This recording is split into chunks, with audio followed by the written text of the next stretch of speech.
Itu, thank you. Pak Paul Dere. Iya Pak. Kalau nanti Jokowi diturunkan akan terjadi chaos, akan darurat. Chaos. Betul Pak. Iya. Itu udah sekarang kita khawatirkan. Nanti kalau darurat, sudahlah negara ini pecah. Iya Pak. Negara ini harus solid Pak. TNI harus solid. Ini sekarang gini, misalnya Pak Tobing, ini ya misalnya nih kita nih Prabowo menang, ya kan? Tapi kan Prabowo nanti baru dilantik Oktober kan? Iya. Nah, lalu dari Februari sampai Oktober ini kan masih Jokowi kan? Terus Jokowi dilengserkan, Maruf Amin yang pegang. Prabowo bisa dibatalin nggak itu secara hukum? Bisa. Untuk pendukung 02, kalian jangan takut. Karena apa? Pak Prabowo itu ajudannya mantep. Dia punya ajudan bernama Mayor Teddy.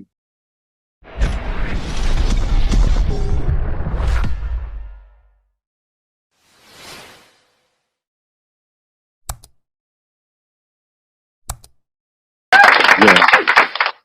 Salam, terima kasih Pak. Jadi saya menyimpang pembicaraannya mengenai Ahok. Jadi kemarin ini kan mahasiswa katanya udah mau bergerak. Yang saya pikir itu adalah ketika Jokowi diturunkan, berarti RI2 naik. Ini bisa menjadi bumerang banget buat negara. Ketika RI2 naik, berarti memberi kesempatan kepada grup mereka untuk mengendalikan situasi. Yang jelas akan semakin runyam situasi negara. Jadi ini mahasiswa ini harus dipikir.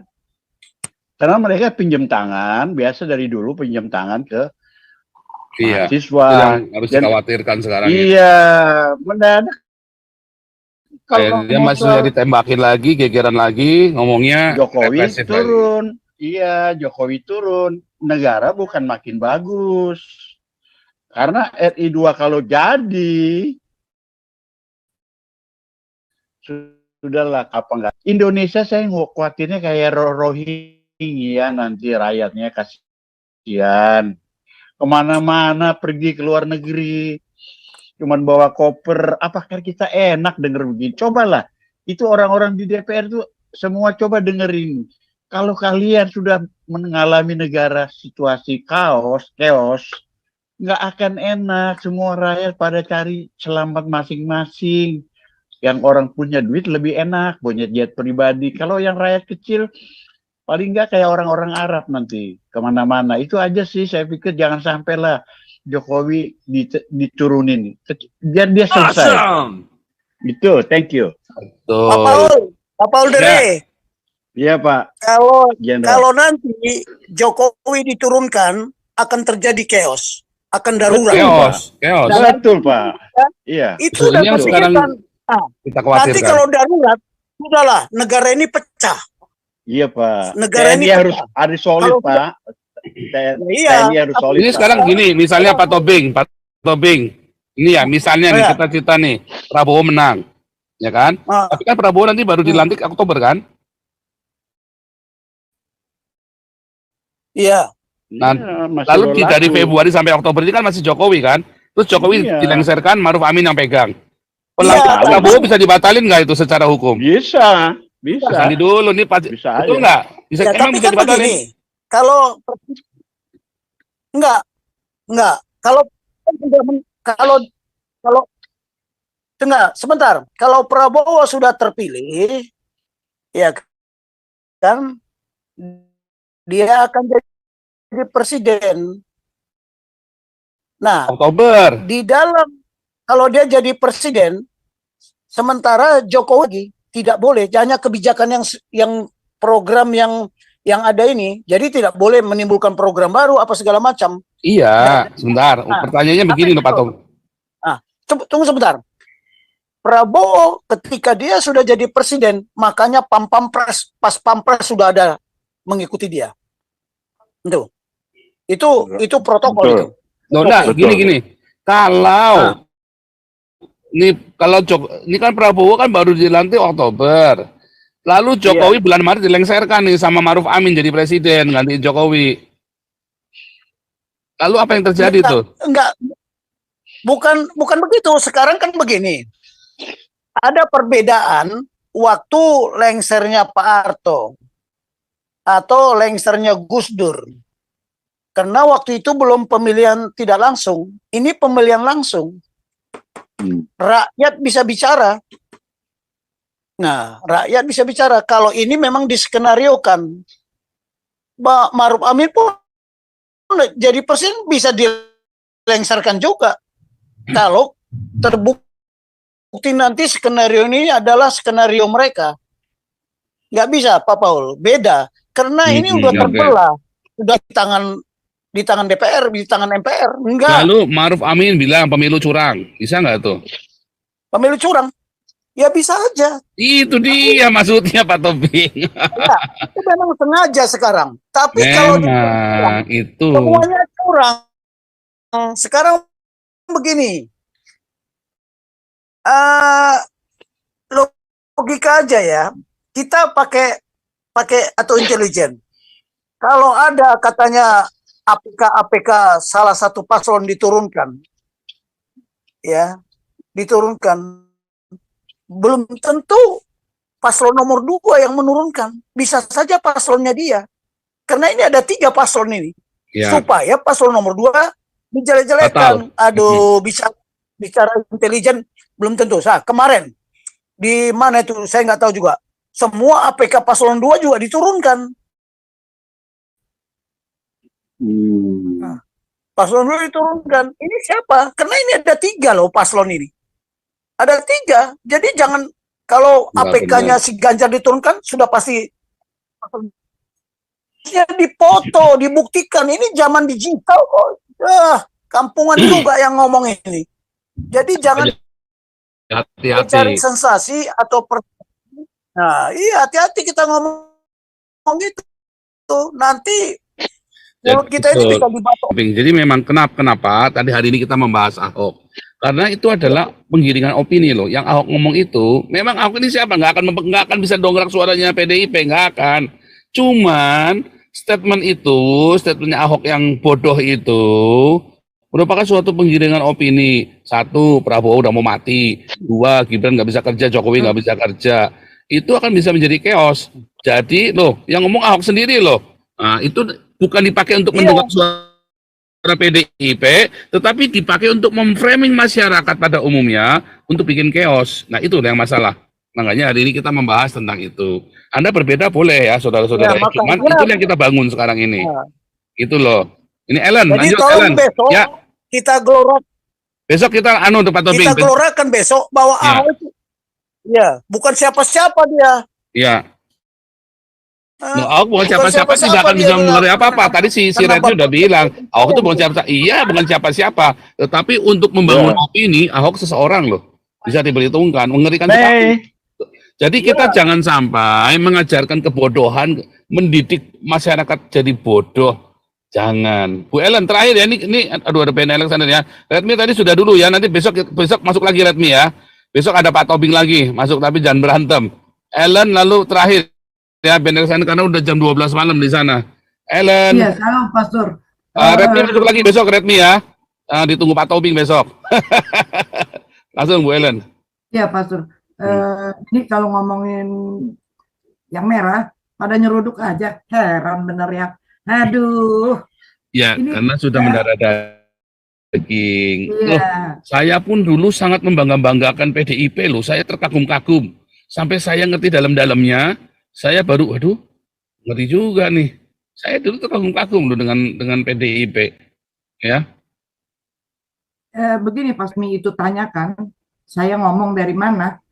Maksudnya saya mau tunjukin, saya sudah save videonya atau apanya channelnya, hanya di menitnya itu, atau besok atau hari ini terserah. Saya ada nih, ini bukti Ahok yang ngomong bahwa Ibu Mega nanya lagi, memang saya nggak boleh mencalonkan Puan. Memang dia sudah saya persiapkan dari kecil untuk menjadi seseorang.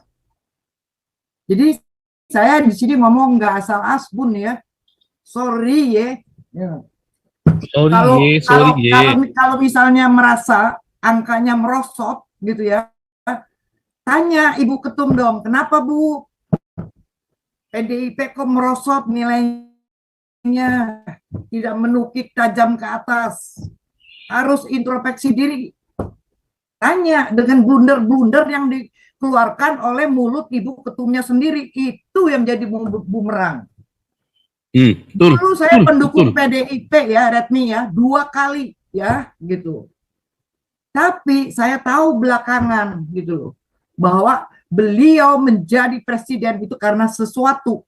Kalau nggak percaya, lihat di Kick Andy dengan Gus Dur. Lihat aja ya, gitu. Pinter, cerdas, cari sendiri, jangan minta disediain. Coba buktikan. Itu tadi oma-oma itu pinter juga nanya begitu. Cuman kalau bisa sekali lagi gitu. Kamu kenapa masuk ke Banteng Ahok? Kan udah ditutup mikrofonnya, begitu dia bilang ngomong, ya bagus dong Gibran, langsung sama Ahok kan ditutup kan, nggak boleh ngomong lagi kan. Iya. Iyalah, udah kalah set lah. Kenapa kamu bela Ibu Ketum mati-matian? Kamu keluar dengan berapa M dari Pertamina? Kenapa kamu bela-belain gitu? Kamu tahu nggak Ibu Ketum jadi dari Wapres menjadi presiden? Apa boleh hasil pemilihan? Baca sejarahnya itu ya, ada rekam jejaknya, belum terlalu jauh ya. Jadi kalau diteropong itu kelihatan gitu loh. Cuman baru berapa tahun aja. Kalau neropongnya ke 98 itu udah 25 tahun lalu. Teropongnya ini nggak nyampe ke sono itu. Dulu Megawati mungkin baik ya, mungkin ya. Tapi memang belakangan, saya tambahkan Bu Ellen ya tadi ya. Coba lihat ya. Setiap kali di Indonesia ini prinsipnya, di Indonesia ya, kalau kamu lagi konflik sama orang, kamu nggak boleh jelek-jelekin orang itu loh. Kamu ingat-ingat ya. Ingat SBY, dulu kasusnya SBY dengan Megawati, kenapa Megawati kalah sama SBY? Karena SBY, waktu itu Megawati jelek-jelekin SBY. Sehingga SBY mendapat simpati dari masyarakat. Tadi bukan siapa-siapa, tiba-tiba naik daun dia. Karena disebut-sebut sama si Megawati terus kan. Sama ya, dulu Megawati dulu dibully sama Orde Baru. Kenapa Megawati tiba-tiba bisa menang pemilu? Karena dia diem. Karena dia diem, waktu dibully semua orang, maka dia mendapat simpati dari masyarakat. Nah sekarang karena dia sudah gede, dia bully Jokowi, lah orang marah, saudara. Ya sama ya, waktu saya sama dengan orang-orang YouTuber saya dibully, yang bully saya malah habis, saudara. Malah saya tambah naik. Jangan pernah jelek-jelekin orang di Indonesia itu ya. Sebetulnya kita juga jangan ya. Kalau kamu berkonflik sama orang, kamu nggak suka orang, kamu nggak boleh jelek-jelekin dia, ya saudara ya. Ingat-ingat itu pesan, itu penting itu ya. Lihat ya, dalam kasusnya kita aja nih, semakin saya dijelek-jelekin, saya makin harum loh namanya loh. Iya kan? Semakin saya diburuk-burukin, semakin harum namanya. Luar biasa ya. Tapi ini kita masih cepat nih ya, ini masih cepat. Ben Alexander, lanjut. Terakhir. Karena udah jam 12:04 ini, saya. Yang ampun Tuhan, saya ada kuliah lagi. Ya Ben Alexander, langsung dong. Ya. Iya, kedengeran Pak? Ya. Ya, thank you Pak Paul. Nah ini terakhir, untuk pendukung 02, kalian jangan takut. Karena apa? Pak Prabowo itu ajudannya mantep. Dia punya ajudan bernama Mayor Teddy. Mayor Teddy ini Mayor Infanteri Teddy Indra Wijaya ya. Ini orang nggak kaleng-kaleng. Ini pasti juniornya si Pak Jenderal ini. Dia ini lulusan SMA Taruna Nusantara Magelang. Saat berpangkat Letnan 1, dia itu lulus seleksi. Pernah menjadi asisten ajudan Presiden Jokowi. Lalu dia itu berhasil pada saat itu meraih Tab Ranger. Nandakan dia meraih kualifikasi pasukan khusus US Army Ranger. Dalam Ranger School yang diikuti Pak Teddy ini, ada 412 siswa US Army dan 6 siswa negara asing. Jerman, Ukraina, Indonesia, Arab Saudi, Kanada, dan Belanda. Mereka dites meliputi kemampuan individual dalam fisik, navigasi darat, Ranger Tactical Test yang diuji dalam tahap RAP Week, serta penilaian leadership in patrol peer evaluation. Dan yang berhasil lulus Ranger School seperti Mayor TDI ini, contohnya Jenderal Purnawirawan Susilo Bambang Yudhoyono, Letjen Purnawirawan Hotmangaraja Panjaitan, Letjen Purnawirawan Nugroho Widyatomo, Letjen Purnawirawan Syaiful Rizal. Nah, ini komentarnya Pak Prabowo sendiri ya. Dulu beliau ini ajudannya Pak Jokowi, tapi Pak Jokowi entah punya niat baik kepada saya, ajudannya ini dikasih ke saya. Jadi pendukung 02 tetap semangat ya. Ini bisa jadi tanda-tanda di 14 Februari nanti. Thank you, Pak. Oke, Pak Redmi, sorry, ini besok kita lanjutkan ya. Kalau ini kita bisa sambung-sambungan terus, kita nggak udah. Kita tutup dalam doa ya. Bu Ellen tutup dalam doa, Bang Bu Ellen.